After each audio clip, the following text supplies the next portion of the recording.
What's up, witches? SoulBride here, back with another video. I am going to do a better video about how to cast a proper circle. Now, when I say proper, I mean my proper. Everybody does things their own way, but I'm going to show you my way of doing it, and you may learn from it, and take from it, and do what you will. So, here we go. First thing we're going to do is light our taper candle, and then I'm going to go with you over the things you will need. So obviously you will need a lighter just one time, and a taper candle. Now, first thing you want to do when casting a circle is you want to set up your altar and have everything you need right there. Casting a circle to me is it's beautiful. It's a work of art because it has to look and flow like water on a lake. Like, you want it to be smooth and beautiful, and you don't want interruptions or anything. So okay, so you want to have everything you need right now.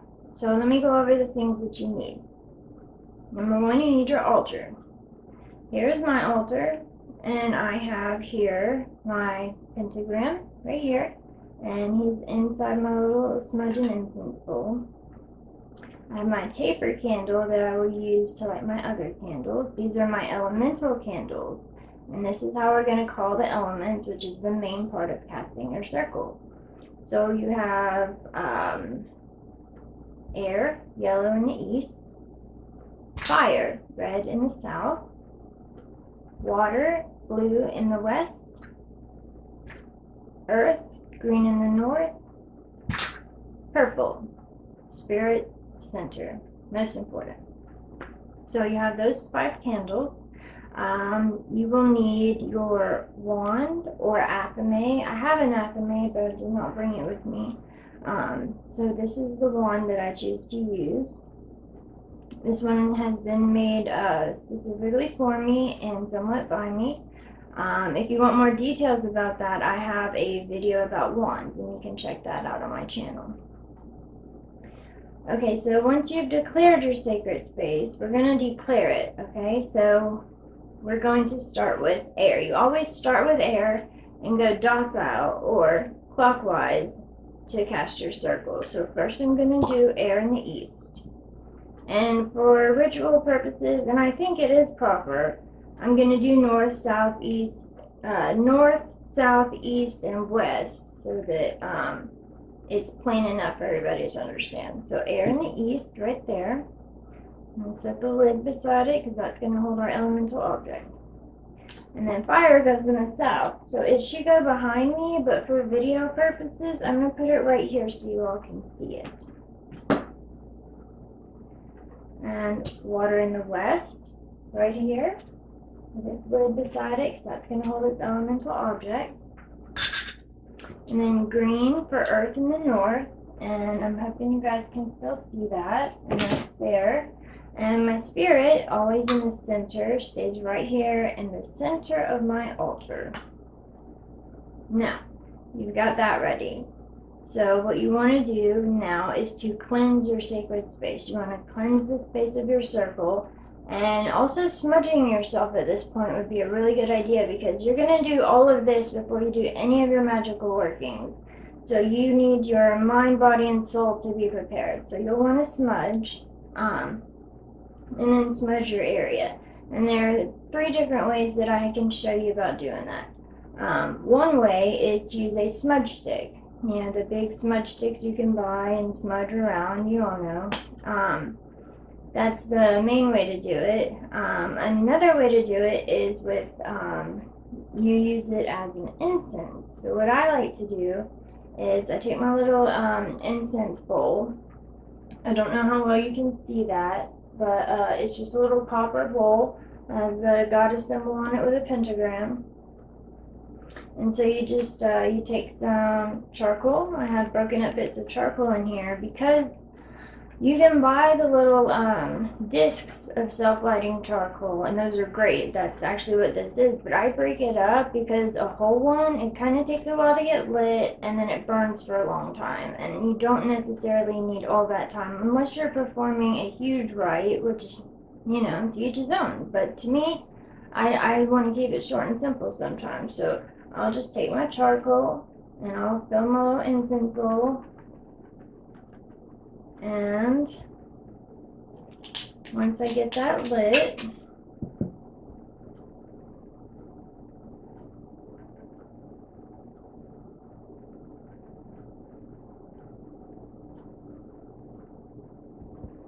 do that.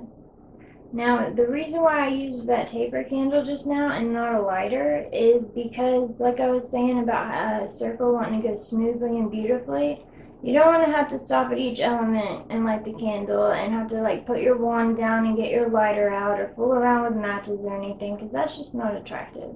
So you use your taper candle and things go much smoother. So you get your charcoal lit, obviously. Pour a little bit of sage on that. And then you just waft that around your sacred space like this. I'm only using a little bit because I am indoors. So that's one way to do it and let that burn out.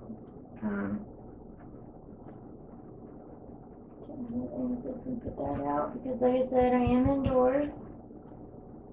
Okay, now the third and final way, well, not final, I'm sure other people have good ideas, but the way I use most, especially when doing a circle inside, is I take my, I call it blessed water. It's full moon water, which means that this water has sat underneath a full moon both the night before, the night of, and the night after the full moon.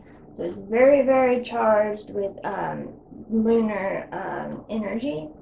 And then inside, I've got pieces of amethyst, rose quartz, and clear quartz.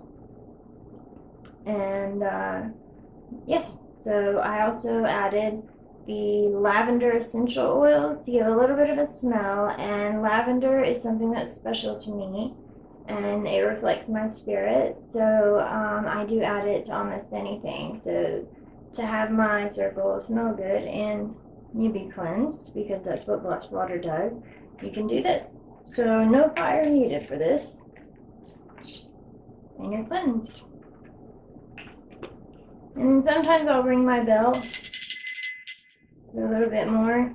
There's a saying that, or not saying, but it's known that in witchcraft, when you use bells or any type of sound, you can use like Tibetan singing bowls and stuff, that the vibrations, they charge the energy around you and banish out negative energy. And that's such a basic principle that even if you needed to, you could just walk around your home and clap in different rooms, and that could expel negative energies. But I digress. Back to the altar. Now, we have cleansed our space, and we are ready to start placing our items out. Now, I always put an object next to each element to represent that element. I used to use crystals to do that. For example, I would use amethyst for spirit, because it's purple. I would use citrine for air. I would use red jasper, I think is what I used to use, for fire. And then clear quartz for water, and I had bloodstone for earth. But I had since come around to liking something better. Not that my crystals aren't awesome. My crystals are very awesome. But I like these a lot, and I'll show you what they are. These are tiny little jars that encase each element. So this is a very empty jar, and I'm going to set that beside my air candle because it is filled with air. Now, you cannot put fire in a jar or bottle, so what I've done is I've crushed up some red powder that will symbolize fire for us, because that's the closest I could be to having fire in a bottle. And that'll go right there by our red candle. And next we have water. And so I have some full moon water, blessed water in here that I dyed blue with food coloring, just to, you know, go with the colors of the circle, you know, because blue for water and all that. So I just made it blue. And then for earth, I put actual earth in here. This is dirt, and it's from my garden. So with it being from my garden, it is special to me. So that is more appropriate for my circle, if you get my meaning. So I'm going to place my earth here with my earth candle. And now for your spirit elemental object, you could really use any object here that represents your spirit. Like I used to use amethyst. I love amethyst. It's a great stone and it grounds me. But what I chose for mine was lavender. A little bit of ground up lavender. Keeps with the colors of purple and everything. And the scent of lavender just reminds me of cleanliness and home and summer days and just youth, and it just makes me feel good. So I use my lavender to represent air. So now we have our elemental objects placed. I do have my pentagram here to set on my altar because all you witches out there, this is our symbol, and all of you thinking about becoming witches out there, you know, read up on this. This is very important in our practice. I wouldn't say religion. I'm not Wiccan. I'm just a witch. There is a difference, and I could do a video on that if you'd like me to. But for now, let's stick to casting a circle.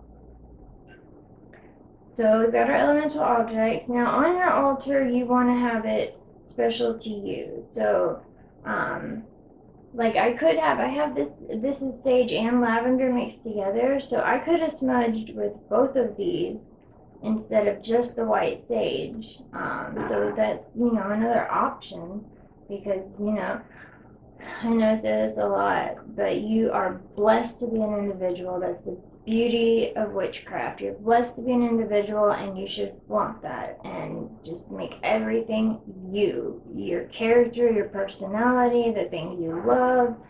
That's what your craft should be about. Here I have my full moon salt, which just means it was blessed by the full moon, just as my water was. And I keep it in this because I can easily sprinkle it. Now let's call our elements. You can call your elements in any way you wish when it comes to your words. Now I have written many elemental calls, which means I've written a poem for each element as I go around.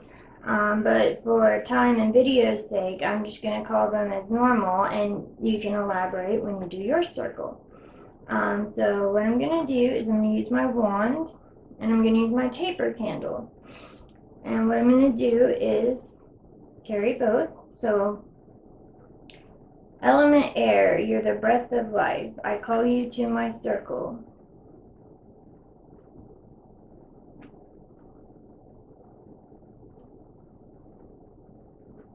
Marry me, air. Element fire, you keep us warm. I call you to my circle.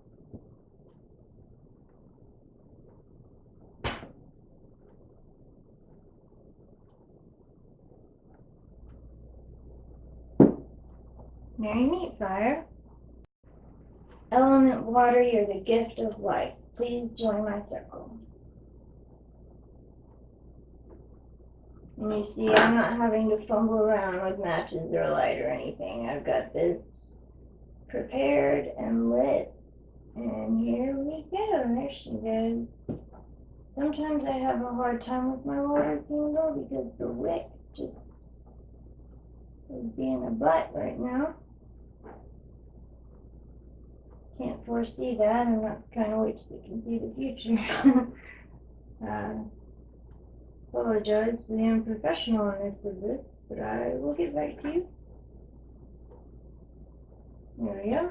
That should do it. Element Earth, you're my bestest of friends. Please join my circle.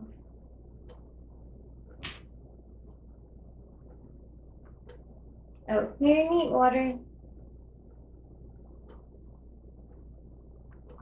And yes, you can talk to your elements as if they are people because they are a force of their own and they deserve respect just like you and I. Alright, marry me, Earth. Spirit, you're needed here, and I'm thankful for your power so dear. Element Spirit, will you please join my circle? Marry meet Spirit. Marry meet air, fire, water, earth, and spirit. And that has called the element, but we're not quite done. There's one more thing to do.